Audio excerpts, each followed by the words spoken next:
Right. Dominic Haddy here with Stare Down TV. I'm here with, okay, let me get the list right here. So, commentator, TV host, martial artist, triathlete, vegan. Any other ones? I'll go with Dad as well these days as well. I'm pretty proud of that one. So, yeah, let's throw that one in there. But I think that's the number one now. Yeah, it is. Yeah, I'm just John. I'm just John from a little town called Radlett, near St Albans and Watford. Cool, straight away then. So John, UFC commentator, John Gooden. Everyone knows who you are, mate. That's everyone in Europe should know who you are by now. How you doing, my man?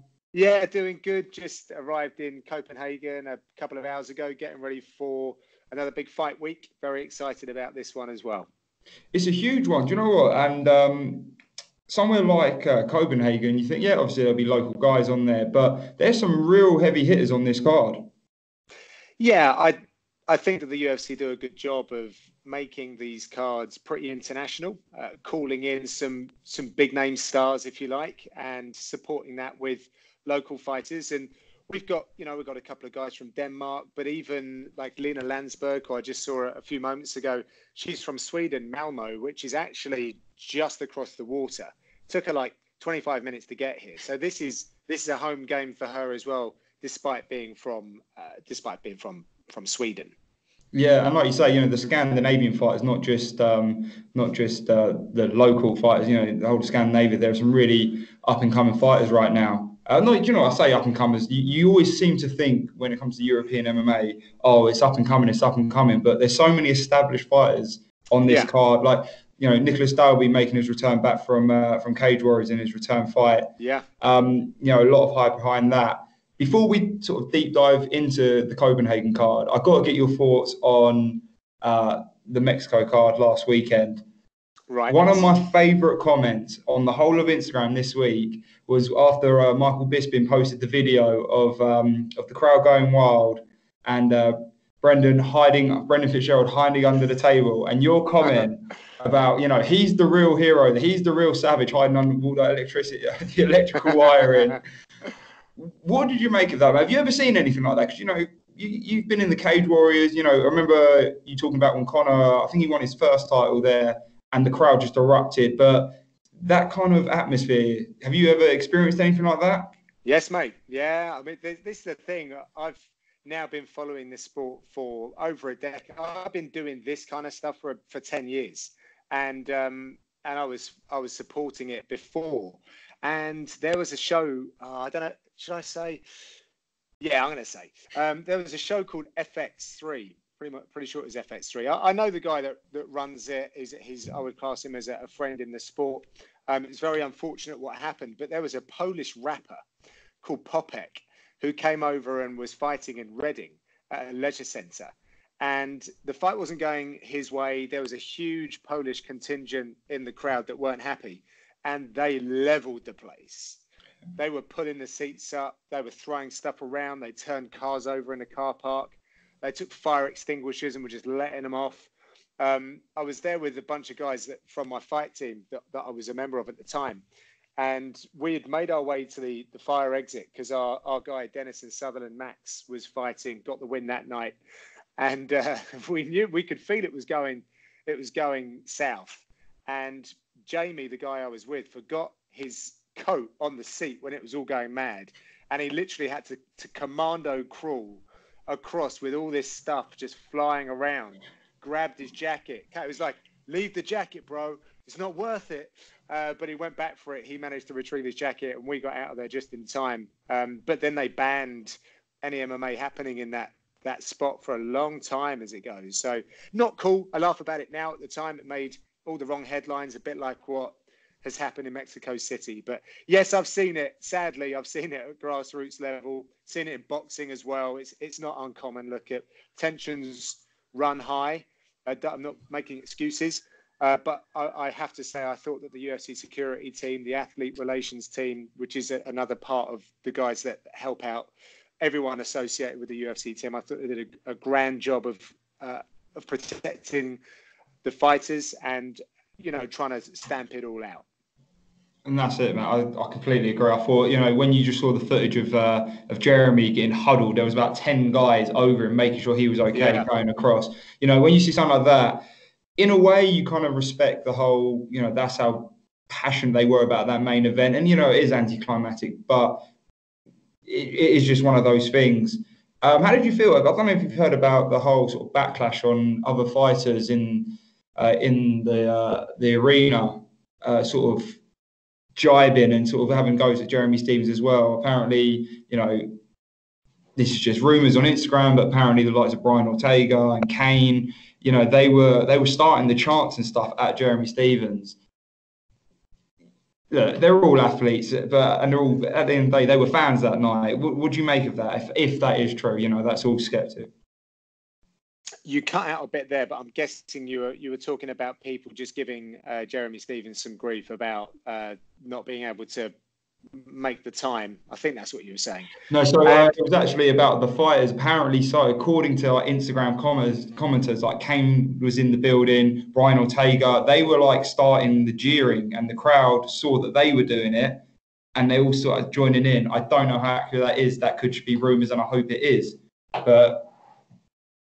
Yeah, I can't see that, if I'm honest. I can see people reacting in a disappointed way, not necessarily like with the situation, because eye pokes are something that a lot of fighters will be able to sympathize with. Like I'm not a professional fighter, and I've had a terrible eye injury from grappling. I've gone to shoot in on someone. I've got evidence because it was just before my 30th birthday. And I went to shoot in on a teammate, and he literally went to lever me up, and his fingers went into my eye, and I felt like my eye had fallen out, and I had my eyeball went yellow. I had some cuts in there as well. It was pretty gnarly, and it really affected me. Injuries to the eye affect people in really quite significant ways, and I think that fighters are sympathetic towards that, but everyone's like, God damn, how have we not found a solution to this? It's not easy, but why don't we have some protection on the gloves of some description? Listen, if it was easy, it would have been done by now, right? But yeah, I think I can understand them reacting like that, and I think the passion and the upset that Rodriguez was demonstrating inside the octagon was probably encouraging people as well. Not that he could help it, he was full of fight, wanted to keep on going, and it's just one of those. It's just a very unique situation which no one benefits from. But Jeremy Stevens is, he's a gangster in this game. He's been around a long time, and he's there to fight properly. I would call him a fighter, not necessarily an athlete. This guy is a fighter, and if he can't continue, and the medical people and the officials don't think he should continue, then we have to respect that. And agreed. I think, especially with Stevens, I think that may be his 31st fight in the UFC, not a pro fight, in the UFC organization.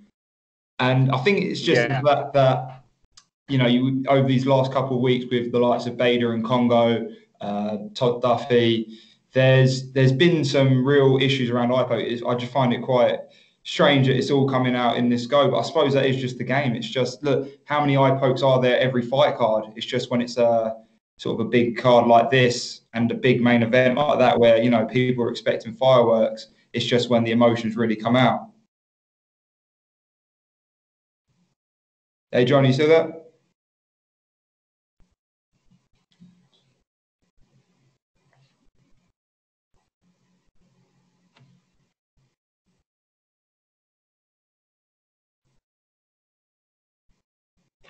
Hey, John.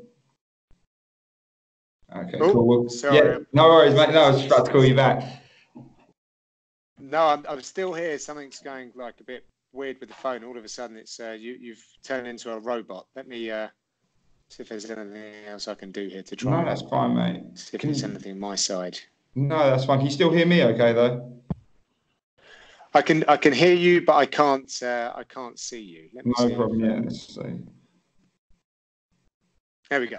Let's see how that goes. Yeah, no, perfect. I plugged you in. Sorry. Great. No, it's fine. So I was just saying, sort of just going back, I think there's been some high topics on it right now. Todd Duffy, Ryan Bader, Chet Congo. I think it's a strange time for some reason. These last couple of weeks, there's been a big thing about eye pokes, but as you know, being a martial arts and a fan and like myself, they happen all the time. There could be an eye poke. If there was an eye poke on the undercard of two up and coming fighters, it happens so commonly, but it's just because it wasn't such on a main event like that, and it wasn't so early into the fight, and that's the shame. Yeah, listen, no one wins out of this, and it is just one of those. It's a fight. It's the fight game. It's not bulletproof. There are ways in which I think everyone realizes that the sport has room to improve. I mean, I was on my way down here talking to people about the judging and how some certain corners of the mixed martial arts community are really, up in arms about the way that fights are judged now and things of that nature. We're a young sport still trying to figure a lot of stuff out, and eye poke sadly is one of those things. And yeah, we hopefully sooner rather than later that they'll find a solution. But obviously they changed the rules now. They changed the rules to make, more easy to punish fighters. But man, it's been a very unfortunate run. It has, mate. It really has. I don't really want to dwell on it too much because it seems like it was such a cloud of negativity around that card, which it was a phenomenal card. There were some great fights on there. So what I'd like to do now is look to this weekend on Copenhagen, starting with the main event. Somebody who is kind of just out of nowhere become this rising star in the division, was somebody who made the decision to drop down, and it's been so beneficial for them. Give me your thoughts on the main event with Jack Manson and Joe Connier. Yeah, well, I've been out to see Jack a couple of times. I've seen him train. I've commentated on his fights from before he got to the UFC and since he's been here as well.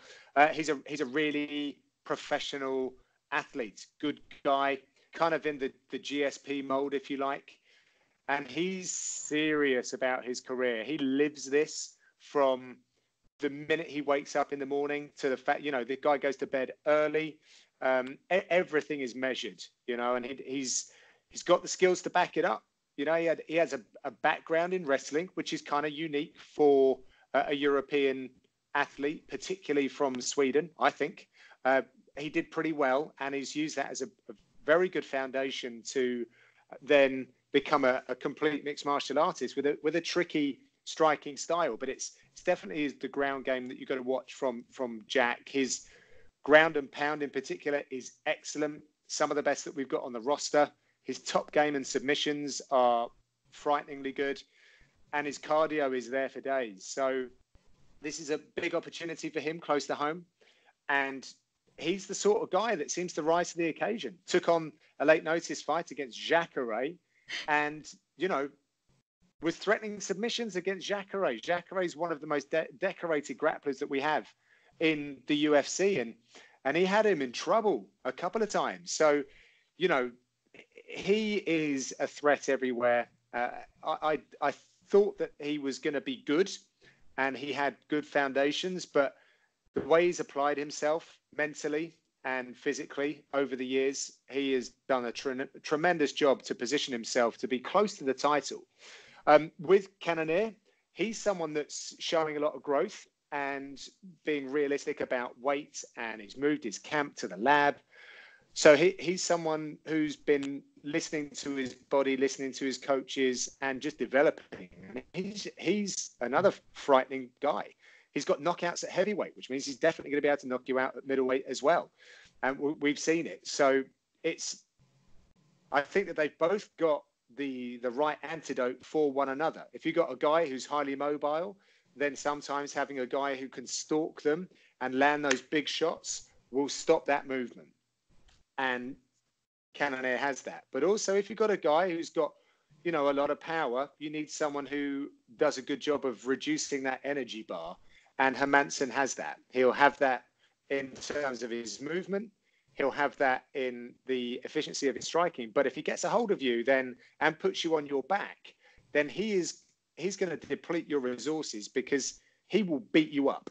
and then he will scare you with the submission threat as well.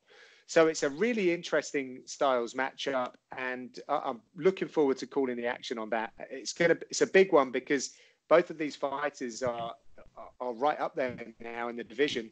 Kinnear looking to fight up, Hermansson looking to defend that position, and he'll have eyes on Till Gastelum as well, and of course the big fight down under as well next week.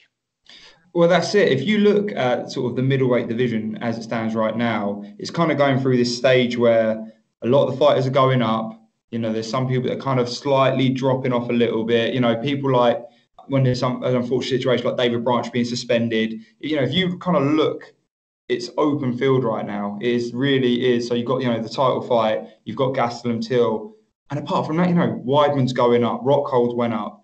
There's all these spaces now within that top 10 where the likes of Jack Hermansson or Joe can come up and they can really make a statement on Saturday night.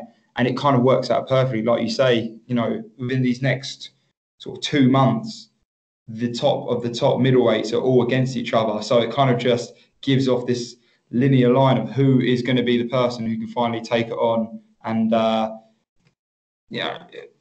let's be honest, it is a known division of killers, and it's that beautiful combination of you've got speed, but you've got that power, like you say, like, you know, Connier's knocked out people at heavyweight. Who knows what can happen? With that, though, are there too many obstacles in the way? Right? No, I say obstacles, that's not the right word. What I mean is having it in this Copenhagen card and there being such a buzz about the middleweight title and Gastelum Till, could there be a worry that people kind of overlook this fight? Well, possibly. You know, it's a big fight going down in Australia, but I think that the diehards will be looking at these fighters, but they're both pretty quiet. You know, they're not loud mouths. They let their fists do the talking. But what you've also got to consider is the scheduling of this, and therefore, in terms of coming out of a camp, coming off of a fight and getting back into a camp, then it's pretty good for the winner of Hermansson and Cannonier that they could fight either the winner or indeed the runner-up of that main event in Australia for that number one contender or a title shot. So they might not be too disappointed that they're the week before. Absolutely, that's what I mean. With these sort of tail end of the year, that's when the UFC kind of ramp up in the shows. You know, it's really setting up how 2020 will look. For yourself, looking at sort of these next couple of weeks, is there a particular fight as a fight fan that you see? You know, it may be a main event, it may not. That you think, okay, this is going to be the next big fight. This is going to be the next two big fighters. Could Jack Hermansson and Joe Connor be that fight where you don't know? Because, like I said, it's sort of sandwiched in between these big fights, but this could be an incredible fight. They both have some incredible skills. Yeah, I think I'm too much of a fan and a neutral to really go into that. I get on the fight cards that I'm working, I get quite emotionally invested in both sides, not taking sides, but just the fight itself. So, you know, I'm head down in this one, and then I'll be looking ahead to Singapore as well. There's some good fights coming up on that. That's shaping up pretty nicely, and I've seen some fights coming out for Korea. I'll be in Korea, so there's so much going on. Like the UFC news page, you know, you refresh it every hour. It sounds like something else crazy is happening. So it's a great run into the new year, as you were saying. Still loads to come, loads of fights coming up. You know, we got another one in Europe, in Moscow, which I'll be at as well. So plenty of work to be done in this region as well as across the rest of the planet. And that's it, mate. And like I say, with Korea, you know, I believe it's been officially announced now that Brian Ortega and Korean Zombie are fighting in South Korea. Can you hear me? Oh, yeah. What were you saying there? Sorry. Sorry. I believe it is completely official now that Brian Ortega and the Korean Zombie are taking place in South Korea. Yeah. Yeah, I saw that announced. Oh, my God. I mean, what a wild fight. I'm really big on both fighters. I think Ortega he got right to the top, and Max Holloway just showed how good a champion he was. But that takes nothing away from Brian Ortega. He is an elite level fighter, and now we have him in a quite different kind of battle. We've seen the Korean Zombie go through some serious wars. I mean, he was to take the elbow that he did off of Rodriguez. I mean, that's highlight reel stuff. It was. I mean, he's got to be crying over that, but at the same time, just standing back and applauding that creativity. He's created some highlights for himself. So that is a great fight, one to look forward to, worthy of a main event as well. So yeah, I'm really looking forward to that one. That's it. And like you say, I think, with something like mixed martial arts, it is an art. So like I said, he'll be absolutely gutted to receive that elbow at 4:59 of the last round. But like you say, you got to sometimes appreciate, look, that's the beauty of this game. Anything can happen. Like, who in their right mind thought last second, just a looping elbow would catch us. It's the beauty of the game. That's why people love it so much. Yeah. It would have been hard for him to swallow that, but man, it's I'm sure these fighters have a very, very special attitude towards combat, and every now and then I think they do have to just, they've got to get over it and move past it, and sometimes you do have to just appreciate it. That's it, mate. That is it. So I don't want to take up too much more of your time, Joe. I kind of wanted to have a quick chat with you. I recently saw a post you did. We don't get too deep dive into it, but I just thought it was an amazing story of your little girl Elodie. Having open heart surgery. I don't know too much information. So if you feel like you'd like to talk about it, that's fine. But if not, that's absolutely fine too. Yeah, no, I put it out there because I was ready to sort of share it and just share the strength and the courage that our daughter showed. She's only a year old, and we found out that she had a big hole in her heart, and we had to get it sorted. It's not the kind of news that any parent prepares himself for. It was the worst thing that I've ever heard in my life. It's been the worst period in my life for sure, but we are now past it, and Elodie probably won't remember it. Well, she won't remember it. She's so young, which is great. She has a big old scar, which I have a little problem with, but at the end of the day, it's very insignificant compared to what could have been if this heart condition wasn't picked up when it was, and it would have stopped her growing, and potentially would have put her in danger if we'd have gone too many years down the line, if you like. So a lot of things came together. It was very stressful to make it happen. I would plead with people to read the small print in their health insurance policies, particularly if they've got them through work, because ours wasn't covered. And you would think that health insurance did cover everything, but sometimes birth defects are not. So we were surprised by some things, but we got it all worked out in the end. And a lot of faith was restored in many respects. People genuinely do want to help you out. So we got there, but yeah, it was a pretty painful process just in that, when you're trying to go through something so emotional, to have to go through a negotiation process with people just didn't feel right for me. I'm not that sort of person. So that was pretty tough. And then obviously, being in the hospital and taking your baby down to be put to sleep, and they bypass, they turn her off, they stop her heart, they stop her lungs. There's risks attached to that, but we had a fantastic surgeon who got everything done super quick. We've had checkups, and she's great now, flourishing, bright, funny, loving, everything that you could want as a parent and more. So yes, it was a hell of a situation. But on the back of that, we've now connected with people. My wife's a very good blogger. She speaks about a lot of stuff. Our baby was an IVF baby. My wife had a bunch of surgeries over about a 3-year period for us to even, be able to welcome Elodie into the world. So that had been a journey that she and I had before. And we've been working with various kind of charities and organizations. And now we're starting to do some work with an organization called Tiny Tickers, because there's a piece of there's not software, there's a screening machine that is only about £750, but the government are too tight to put it into a lot of maternity units. and it could detect a lot of these problems and more significant problems in unborn children, unborn babies at like 20 weeks. So, what was wrong with Elodie was actually probably, if you were to choose one of the heart defects, it's the one to choose, because there are some very poorly babies out there where when they're born, they literally are on a countdown of like an hour or two to get it fixed, or they're going to suffer some significant consequences or terminal consequences. And having this machine available will help prepare people for that. So at least they have the heads up, and the right people can be in the right places, etc.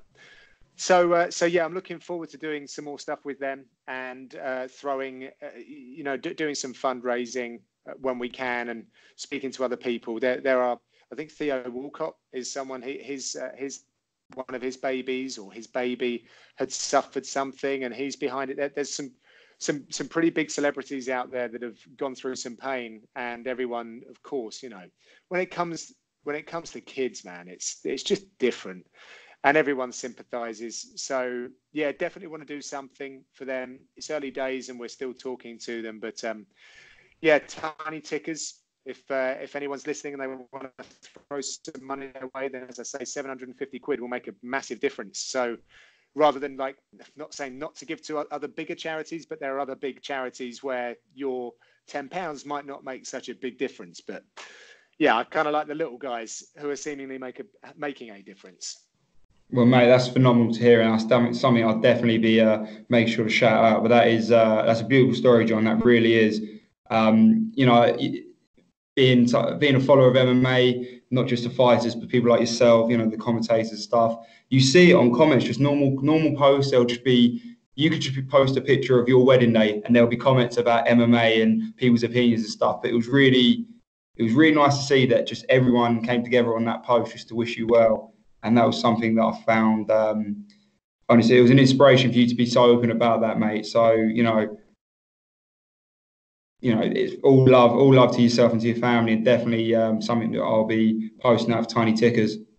Thank you, mate. I appreciate that. Yeah, listen, I'm just in this community, just doing a job that I love. There's pros and cons to social media. If you play the game and you're out there trying to work it, get big numbers so that you can go and get free shit, then you're also going to have the other side of things. You're putting your opinions out there, and people don't always like it. But I'm not really, like, I'm out there to try and do the best job that I can, and be part of a community, make that community better. And then I'm, there's more to my life than just mixed martial arts. And I think it's, while you can, and the positive upshot of things, I think it's good. And yes, I'm very grateful for, the well wishes that I got. And there are a lot of people that I never, I didn't realize that there was that kind of reach on my little Instagram page. But yeah, we're a tight community, I think, in mixed martial arts. It's I'm proud to be a member of it,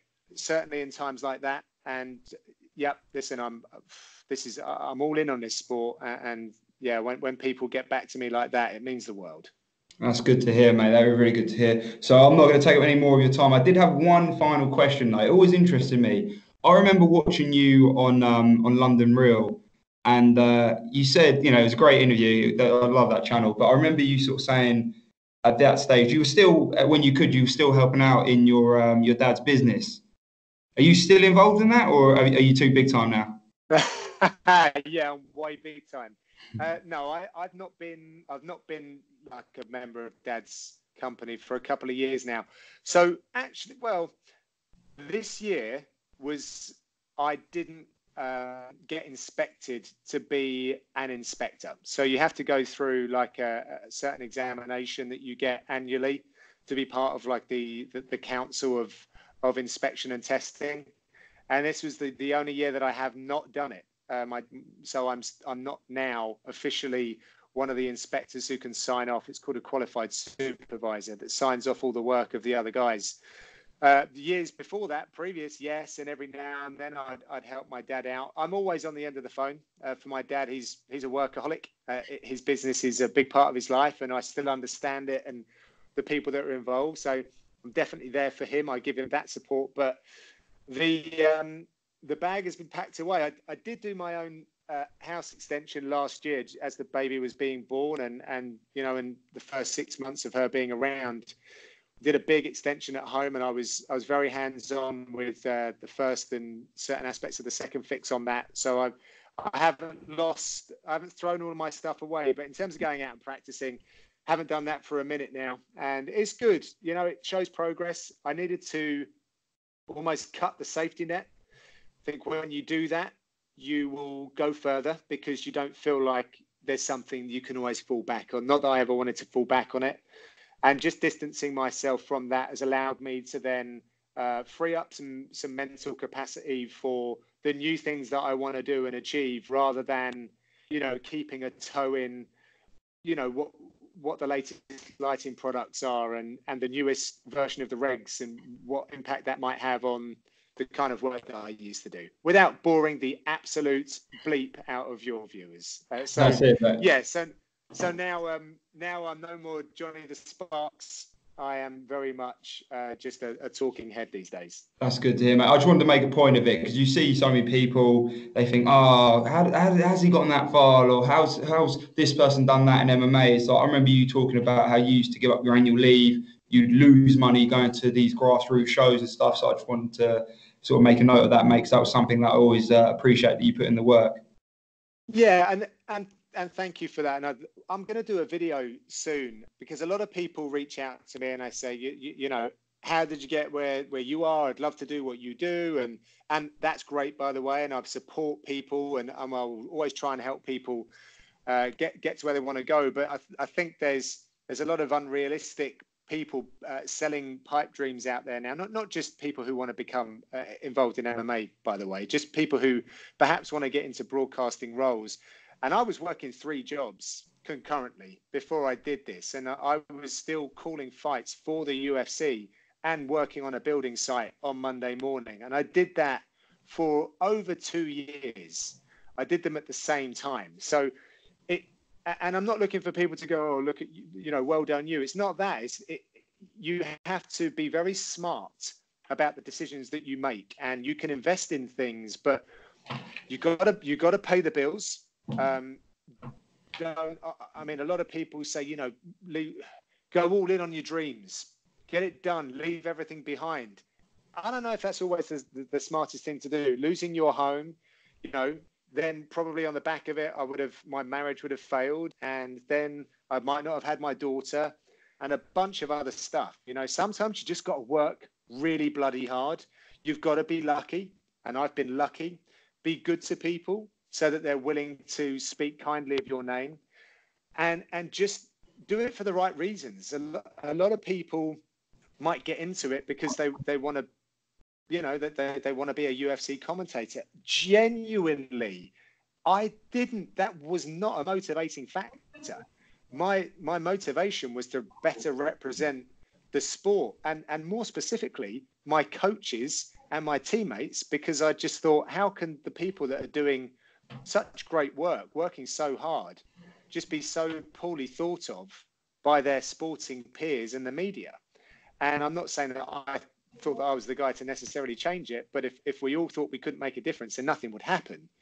And then I enjoyed it. It wasn't like it was a hard thing for me to do. I enjoyed the community and getting out there on the road. And that's what I say to people. Just get involved. You know, the technology's there. Start your podcast, write, attend the events, offer your services, speak to people, work for free.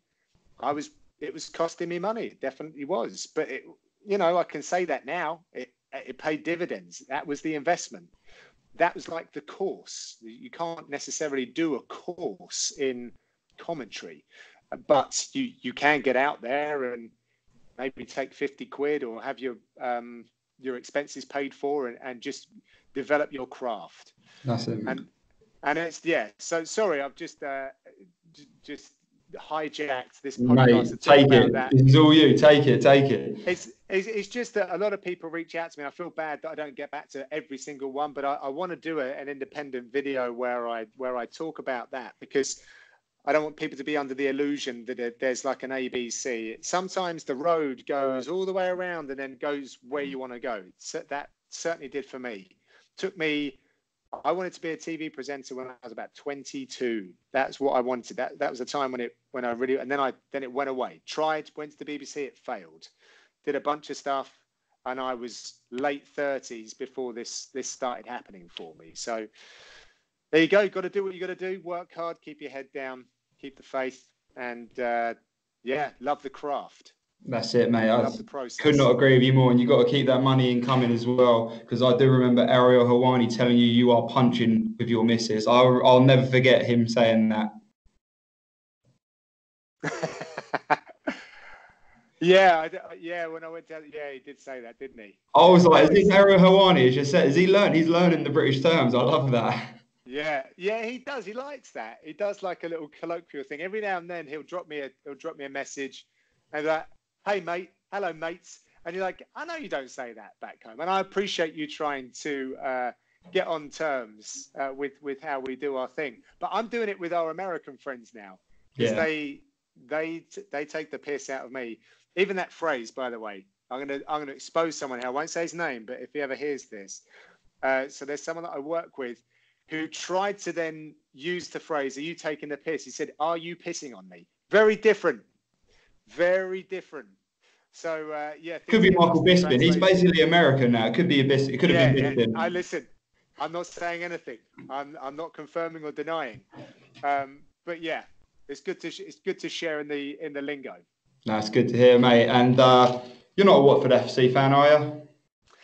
Not after the weekend. No, I'm not. They're close to my heart. I'm an Arsenal fan.